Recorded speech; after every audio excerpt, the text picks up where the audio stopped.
what we see in the market today is landlords and developers in the market now compared to 4 or 5 years ago.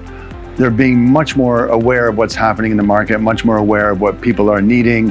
And so we've seen a real improvement in the quality of services that landlords are providing, the quality of furnishings that they're providing, just an overall upgrade. And if we even look at the units, say, that have been sold, the units that were first sold when we came here about 13 years ago compared to the quality we see today, there's been a major improvement. So I think from year by year, we're seeing developers and landlords constantly improving their product and being really aware of what's happening with clients. Great question. I think if I'm a tenant and I'm looking, the first thing I would do is probably talk to my colleagues, get an idea of areas that they've lived in, what have they liked to see. What's really interesting is, although QATAR'S developed so much, it's still quite a nice small city. So if someone's working in West Bay, before the Pearl might be a little bit inaccessible, now with the road network, it's really easy. If you're working in Lucille and you live in West Bay, it's really easy to get to. With the way the roads have changed the last few years, there's a lot more flexibility, a lot quicker to get from place to place. But the first thing I'd always do, start with my colleagues, find out where they live, how do they find the commute. One thing we like to do, and this is maybe number 2, obviously you start with where do you work? If you have children, where do the kids go to school? What's their commute like? And what we've often said is, you put a yellow sticky on the map and say, this is where the work is, this is where the kids are, where do we want to live? Do you want to be close to one or the other or in the middle? So, do that as sort of a top tip. And then I often believe that when looking to rent a property, you always have to make some sort of compromise. Very rarely does a property really tick all the boxes. When it happens, fantastic. But for most people, if you say your top 10 things, you might not get all 10. So what I like to recommend to people is have that list that you really want, or have that list of things you want, but really hone in on 3 to 4 things that you must have and make sure the property has that. Because there's the smaller things that maybe don't matter so much you can live with, but if you're unhappy with the key things, you'll never be happy in the property. It's important to get that right from day one. Well, I'd love everyone to approach us, first of all. And the reason I think we'd love to have people work with us, we believe that we have the largest selection of property across QATAR. A number of companies work in 1 or 2 areas and focus on those 2 areas. As Nelson Park, we cover the entire city. So literally from Wakra through, say, Salwa Road, Al-Wab, Harafa, West Bay, out to the Pearl, Lucille, Al-Kisa, we really cover the whole city. So as I was mentioning in an earlier discussion, when people are looking at areas, it's often that they may look at 2 or 3 different areas, and a lot of companies can't cover both, or all 3 in fact, they can only really cover one of them. But by coming to Nelson Park, you'll have access to every area across Doha, so you have a really nice selection of properties to consider. This month we launched a new project in Lucille called QATAR'S. It's a residential building which is currently under construction. So in fact, it's residential. We have 4 floors of residential with 1 studio, 1 and 2 bedroom apartments, but we also have 8 retail shops for sale. And this is right in the heart of Lucille, in the heart of Fox Hills, that's now available.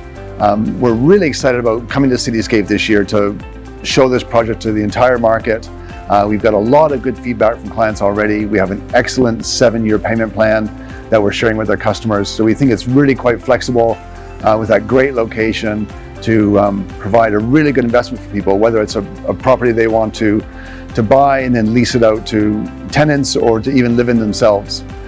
With all the normal amenities you expect in the building, like a pool, gym, and other facilities, and with its location very close to Qatari DR Boulevard, it'll be easy access to all the main amenities of Lucille. So we feel it's a really exciting project and can't wait to deliver it to our clients. Goals and rules. Let's start with rules. One thing we really believe, and in fact, I was referring earlier to a conversation I had with someone this morning. Unfortunately, real estate agents or real estate industry doesn't always have the best reputation with customers. Sometimes there are concerns about integrity and concerns about whether or not details are correct. So one of our number one rules in the company is that we're always honest and always transparent with our details. We feel that building trust with clients is really important, and when we're asked questions, we give the best answer we can with the details that we can, and if we don't know all the information, we come back to the client as soon as possible. So that is for sure one of our biggest things, that in in an industry that is not known for transparency, it's something that we strive for. We're not perfect, we're always looking to improve, but it's something that we're always doing our very best to make sure the details are correct, the information's correct, that we share with our customers to give them comfort in what they're looking at. And as far as what our goals, put really simply, is we want to stay as close as we can to our customers, help them find what they're looking for. Sometimes when I'm talking to my team, I describe it that all of our clients have a pain that they're trying to take care of, whether it's they don't have a property and they need to move, or they want to buy a property that they want to move into, or they want to invest in, or indeed a landlord that needs the cash flow from a tenant, or an owner that wants to sell his property. There's some kind of pain that they're going through that they need to be taken care of. So our goal is to offer them solutions to help heal that pain. So that's our main goal, is help solve those issues that clients have and really help them move on with things in their life. For most people, their biggest financial outlay, either as an investment, is property, or the biggest check they have to write each month out of their account is their rent. So it's really important to people that they get that right, and our goal is to help them do that all the time. And 23, great question, a question I'm asked daily. So I'll answer in a slightly odd way. I think if I look at 2023, the question I always get asked is, what's going to happen immediately after the World Cup? Will prices come down? What exactly will happen? And I think the answer, to a large extent, will be decided over the next 6 months. So what we've seen over the previous 6 months, the first half of 2022, is we've seen prices starting to increase. Now, rental prices for the last 4 or 5 years have only gone down. So I know a property that I know extremely well. Right now, people are renewing at $15,000. Last year, we were at $13,000. So, 10, 12, 13% increase in rent over that year. That same property, which is now 15, 6 years ago was 19. So prices have been coming down for 5 years. So no surprise that prices would start to increase eventually, which is what we've seen. And I think the World Cup has some effect on that, but I think the World Cup is part of it. The virtual end of COVID, although not fully gone, things improving in regards to COVID, the end of the blockade, and with general price of oil and gas being so much higher now than it was before, has been a real stimulus to Qatar. So not a big surprise that prices have come up the last 6 months. What will be interesting is what's going to happen the next 6 months. So my view is if prices stay relatively the same at where they are now, maybe there's a slight increase, then I actually don't expect them to change very much come January. Maybe a slight decrease, but what will potentially have a major impact is if prices really jump up over the next 6 months, and some people are predicting that. I'm not necessarily, but the next 6 months we'll find out what happens. And if they do jump up considerably, then I would expect come January that there would be some kind of tail off.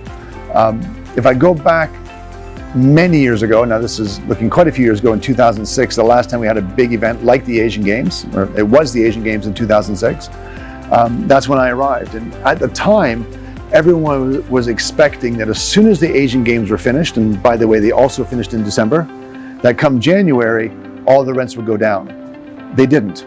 They kept going up. And it wasn't until 2008, until the financial crisis, that rents started to come down again. So I think it's really hard to predict what's going to happen early next year. It'll be very much determined by what happens in the next 6 months than what's happened the previous 6. That's how I see it. I've been in Doha now 16 years. And one thing I've said even before I arrived, but since the day I arrived till now, is the economic fundamentals of Qatar are incredibly strong. When we look at the strength of the economy, the financial strength of the government, and basically how the economy is structured, I've never been so positive about Qatar than I am right now. So for me, for what I'm looking to do, my investment's about a choice between outside of Qatar or inside, I would definitely choose Qatar. I think the tax regime is very, very favorable. I'm Canadian, I come from a much higher tax regime. So if I look at the after-tax cash flows that I can make in Qatar compared against Canada on an income and cash flow basis, they're far more superior here than they are back home. So when I look at what I'm looking to do, definitely Qatar is where I'd be investing my cash. It's an interesting question because I think not only what's interesting about it is what is going to happen in the next 5 years, what has already happened. And what it's done is really put a spotlight on Qatar in regards to hospitality. And we have seen, I kind of referred to in an earlier question about what we've seen just for residential units and what developers are building. And if we look at the hotels which have been delivered the last couple of years and the ones that are coming, we're just seeing a gradual, continuous increase in the standard of what's provided. So I think as Qatar has more and more visitors come, people see what an amazing place it is. It'll definitely increase tourism. More people will come and they'll see the quality of what's available. They'll experience unbelievable Arab hospitality. And I think more and more, as more and more people come, the different offerings that are available to people coming through will just get better and better. And I think that's, there's a lot of things that the World Cup being in Qatar will bring beyond the football. And I think that's certainly one of them, certainly higher standards in regards to issues of hospitality. Now, from my experience, I think Qatar's always had amazing hotels. And I think that'll just get better and better as we move forward. As people experience different things and have greater demands, we'll see more and more things coming. I'm aware of a few projects which are not public yet, of some hotels with some really interesting concepts, which are really at the cutting edge of new issues in hospitality, particularly around wellness.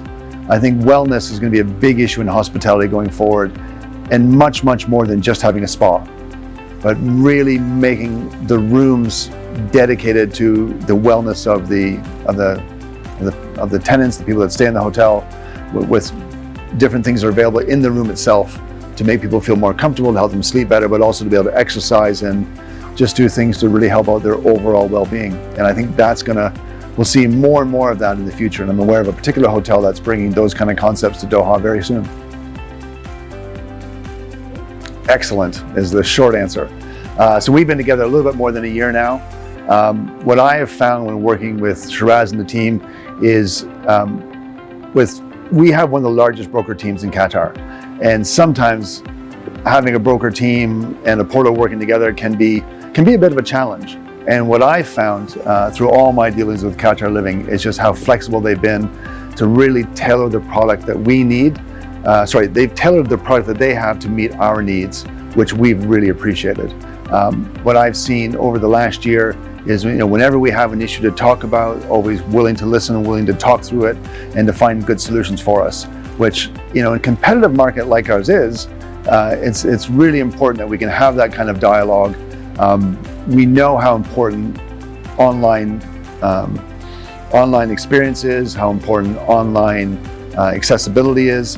And so for us to work together with Qatar Living, which we'll continue to do for years to come, and the ability to work together, be adaptable with each other, and to listen to each other has been really appreciated from my side. So really glad we joined just over a little over a year ago, and look forward to many more years to come.